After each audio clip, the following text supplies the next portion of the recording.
മുത്തങ്ങയിലെ അബ്ദുൽ സലാം വധശ്രമക്കേസ് ഗീതാനന്ദന്റെ ശിക്ഷാവിധി മരവിപ്പിച്ച് ഹൈക്കോടതി.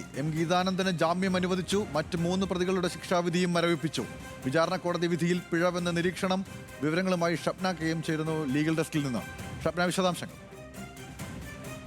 ഗൗതം, ഏതായാലും നേരത്തെ തന്നെ ഈ അപ്പീൽ സമർപ്പിച്ചപ്പോൾ തന്നെ കോടതി ഇത്തരത്തിൽ ചില നിരീക്ഷണങ്ങൾ നടത്തിയിരുന്നു. വിചാരണ കോടതിയുടെ വിധിയിൽ പിഴവുണ്ട് എന്ന് കോടതി നേരത്തെ നിരീക്ഷിച്ചായിരുന്നു. അതിനുശേഷമാണ് ഇപ്പോൾ ഈ ശിക്ഷാവിധി മരവിപ്പിച്ചിട്ടുള്ളത്. ഇവർക്ക് 4 പ്രതികൾക്കായിരുന്നു 5 വർഷം തടവ് ശിക്ഷിച്ചത് വിചാരണ കോടതി.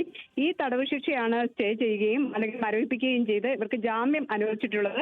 ഗീതാനന്ദൻ, ബിനു, രമേശൻ, അനിൽകുമാർ, ഈ 4 പ്രതികൾക്കായിരുന്നു ഇത്തരത്തിൽ ശിക്ഷ വിധിച്ചത്.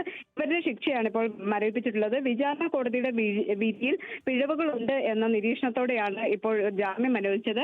46,000 രൂപ വീതം ഈ 4 പ്രതികളും കെട്ടിവെക്കണം. ഒരാഴ്ചയ്ക്കുള്ളിൽ 2 ആൾജാമ്യം നൽകണം. ഈ വ്യവസ്ഥ പ്രകാരമാണ് ഇപ്പോൾ ജാമ്യം അനുവദിച്ചത്. ഈ ഗീതാനന്ദൻ ഉൾപ്പെടെയുള്ളവരായിരുന്നു ഈ അപ്പീലുമായി കോടതിയെ സമീപിച്ചത്. ഈ കേസിൽ നമുക്കറിയാം, നേരത്തെ തന്നെ ഇവരെ ശിക്ഷിക്കുമ്പോൾ, ഈ അബ്ദുൽ സലാം വധക്കേസുമായി ബന്ധപ്പെട്ട് ഇവരെ ശിക്ഷിക്കുമ്പോൾ വിചാരണ കോടതി ചില നിരീക്ഷണങ്ങൾ നടത്തിയിരുന്നു. അത്തരത്തിലുള്ള നിരീക്ഷണങ്ങൾ നടത്തിയതിലാണ് പിഴവ് എന്ന് ഹൈക്കോടതി പറയുന്നത്. ഈ അബ്ദുൽ സലാം വധക്കേസിൽ മാത്രമായിരുന്നു മുത്തങ്ങ കേസുമായി ബന്ധപ്പെട്ട് ഇവർക്ക് ശിക്ഷ വിധിച്ചിരുന്നത്.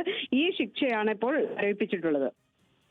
ശരി, ഷബ്ന കെയുമാണ് വിവരങ്ങൾ നൽകിയത്. എന്തായാലും ഗീതാനന്ദന്റെ ശിക്ഷാവിധി സംബന്ധിച്ചുള്ള കീഴ്ക്കോടതിയുടെ നിരീക്ഷണം ഇപ്പോൾ മരവിപ്പിച്ചിരിക്കുകയാണ് ഹൈക്കോടതി.